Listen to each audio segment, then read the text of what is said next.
నువ్వు క్రిస్టియన్ అని అడిగాడంట. అవును సార్ నేను క్రిస్టియన్ అంటే, నువ్వు వచ్చిన పని అవ్వదు వెళ్ళిపో అని చెప్పాడంట.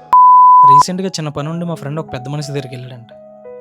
ఆ పెద్ద మనిషి నీ నేమ్ ఏంటి అని అడిగితే, నేమ్ చెప్పాక నువ్వు క్రిస్టియన్ అని అడిగాడంట. అవును సార్ నేను క్రిస్టియన్ అంటే, నువ్వు వచ్చిన పని అవ్వదు వెళ్ళిపో అని చెప్పాడంట. మా ఫ్రెండ్ అంటున్నాడంట, సార్ నేను ఏ తప్పు చేయలేదు కదా. అప్పటికి చాలా రిక్వెస్ట్ చేశాడంట, సార్ నాకు ఈ పని అవసరం చాలా అర్జెంటు, అందుకే మీ వరకు వచ్చానండి. కనీసం ఆ పెద్ద మనిషి ముఖం కూడా చూడకుండా నువ్వు వచ్చిన పని అవ్వదు వెళ్ళిపో అర్జెంటుగా అని చెప్పాడంట.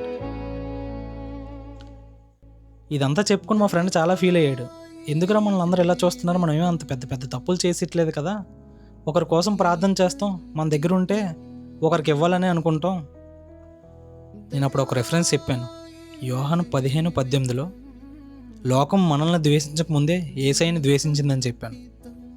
పర్వాలేదు, నువ్వెక్కడైతే ద్వేషించబడ్డావో, నువ్వెక్కడైతే బాధపడ్డావో, నువ్వెక్కడైతే అవమానపడ్డావో, నువ్వెక్కడైతే మాటలు పడ్డావో, నువ్వు ఎక్కడైతే చిన్న చూపు అయ్యావో, దేవుడు నిన్ను అక్కడే నిలబెడతాడు.